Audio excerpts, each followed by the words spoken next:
बच्चों, अब हम सब फसल चक्र का चुनाव पढ़ेंगे। फसल चक्र तैयार करते समय हमें क्या चुनाव करना चाहिए, कौन कौन से कारक हैं कि फसल लगाते समय हमें ध्यान देना चाहिए। किसी फसल को लगाने से पहले हमें उसके लिए सबसे पहला फैक्टर है जलवायु। जलवायु, ठीक है, क्लाइमेट क्या होनी चाहिए। अगर हम किसी फसल को लगा रहे हैं तो हमें वहाँ के वातावरण को ध्यान देना, जैसे वहाँ का वातावरण गर्म है या ठंडा है, शीतोष्ण है, अर्धशीतोष्ण है या उष्ण है, उष्णकटिबंधीय है, कैसे कैसे क्षेत्र हैं वहाँ पर, तो हमें इसका ध्यान देना चाहिए। जैसे मान लीजिए अगर हमें किसी एरिया का मैनेजर नियुक्त किया गया कि आपको बनाना है कि फसल इस एरिया में आपको इसकी खेती करनी है, तो आप कोई फसल आप लगाइए, लेकिन अगर आपको जानकारी इसकी नहीं रहेगी तो आप वहाँ पर फ्लॉप हो जाएंगे। तो इसलिए हमें जलवायु का भी विशेष ध्यान देते हैं। जैसे अगर हमें पपीता की खेती करनी हुई तो हमें ऐसे जलवायु का, इसी क्लाइमेट का चुनाव करना पड़ेगा जहाँ पर जलवायु ठंडी ना हो, यानी गर्म हो। ठीक है, गर्म जलवायु में पपीता क्या होता है, उष्णकटिबंधीय जलवायु में ही इसको हम उपयोग करेंगे और पपीता वहाँ पर अच्छी तरह से वृद्धि करेगा। ठीक है, इस तरीके से हमें जलवायु का भी विशेष ध्यान देना चाहिए। तो दूसरा है आगे मृदा। अगला कारक है आपकी मृदा। ठीक है, मृदा भी आपका बहुत ही महत्वपूर्ण कारक है, क्योंकि मृदा पर ही तो सब कुछ संभव है।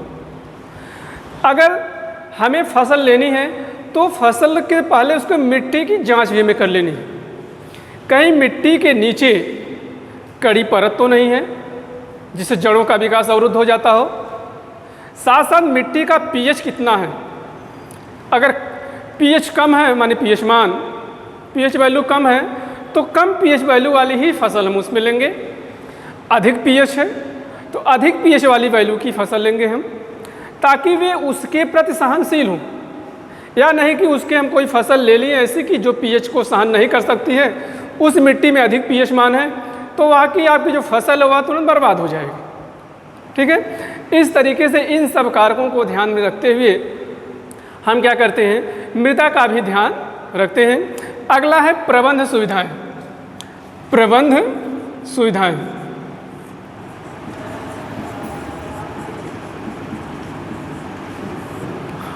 प्रबंध सुविधाएं का तात्पर्य है आपका कि वहाँ पर कितनी श्रम के साधन हैं, सिंचाई के साधन हैं, और लेबर अगर मिल रहे हैं तो सस्ते कितने मिलेंगे या महंगे मिलेंगे, उसी हिसाब से हम अपने वहाँ पर प्रबंध सुविधाओं का चुनाव करते हैं। अगला आपका है आर्थिक कारक। आर्थिक कारक,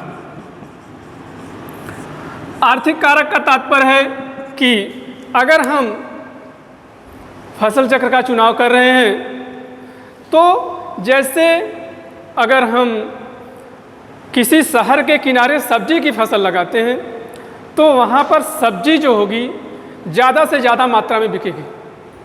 अगर सब्जी का रेट कम भी हो जाता है तो सब्जी को हम क्या करते हैं, स्टोर कर सकते हैं, तो जब सब्जी का रेट आए तब बेच सकते हैं। अगर वहीं शहर के किनारे अगर हम बागवानी लगाएं तब भी ज़्यादा हम फसल प्राप्त कर सकते हैं, अच्छी तरीके से बेच सकते हैं, और साथ ही साथ आपके पास वहाँ पर जाने के लिए सुविधाएं हो। आपके फार्म पर, छोटा खेत तो आपका है नहीं, वहाँ पर जाने के लिए सुविधाएं भी हों, और साथ साथ वहाँ पशुओं की सुरक्षा भी हो, जानवरों आदि से सुरक्षा आपकी फसल की हो सके। ठीक है, इस तरीके से हम आर्थिक कारक का भी उपयोग करते हैं। आगे आपका है फसल चक्र की आधुनिक अवधारणा। फसल चक्र की आधुनिक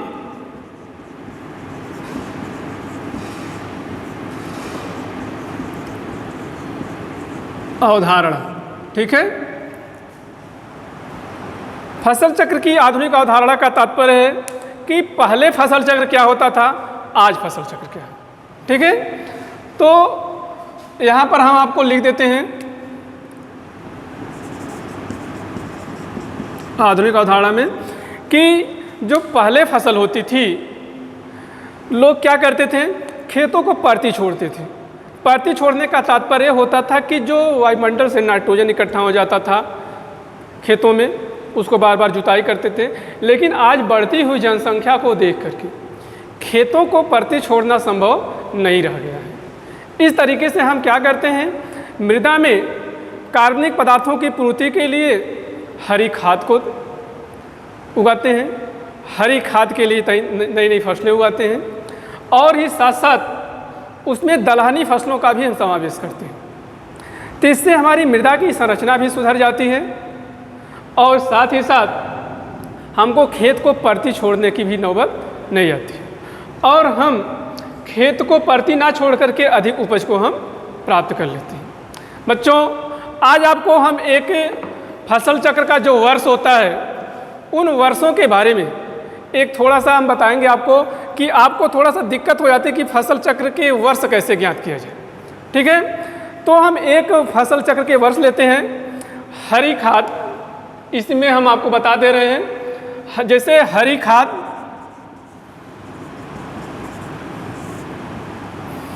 तो आपका हरी खाद के बाद गन्ना, गन्ना नहीं, हम गेहूं बो रहे हैं,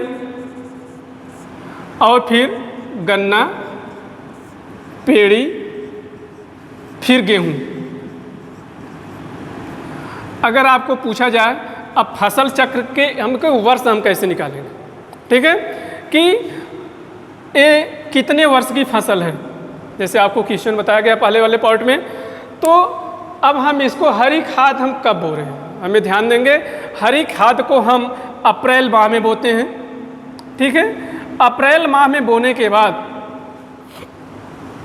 तो हम इसको छोड़ देते हैं। जो खरीफ की समय में जो होती है इसको हम जुताई करते थे। ठीक है, खरीफ के समय में जुताई करके हम सड़ा दिए, फिर खेत को वैसे हम छोड़ दिए। फिर गेहूं के समय में हम फिर गेहूं को बो दिए। अब यहाँ तक और यहाँ तक मिलाकर आपका एक वर्ष हो गया, यहाँ से यहाँ तक के मिलाकर के आपका एक वर्ष हो गया। अगर फिर उसके बाद गन्ना है प्लस पेड़ी है।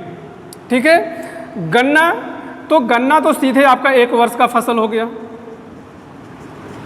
एक वर्ष और एक वर्ष 2 वर्ष हो गया। अब उस गन्ने की जो पेड़ी है जिसे हम राटून कहते हैं, पेड़ी भी आपकी 1 वर्ष मानी जाएगी और 1 वर्ष की होती भी है। तो अगर हम गेहूं की फसल यहाँ पर ले रहे हैं तब, लेकिन 1 वर्ष इसमें जो 1 वर्ष है ये गेहूं की समय भी इसमें ऐड हो जाएगा, क्योंकि पेड़ी को हम जो पछैती गेहूं की प्रजाति पेड़ी काटने के बाद गेहूं की फसल को हम ले सकते हैं। तब या कितना मिलाकर हो गया हुआ 3 वर्ष। ठीक है, 3 वर्ष। अगर हम गेहूं को ना भी लेते तब भी हमारा वर्ष 3 रहता, क्योंकि पेड़ी के बाद हमारे जो कि ग्रीष्म काल में होते हैं, ग्रीष्म काल में चले जाते हैं, तो भी यहाँ का स्थान खाली रहता, तो 1 वर्ष होता।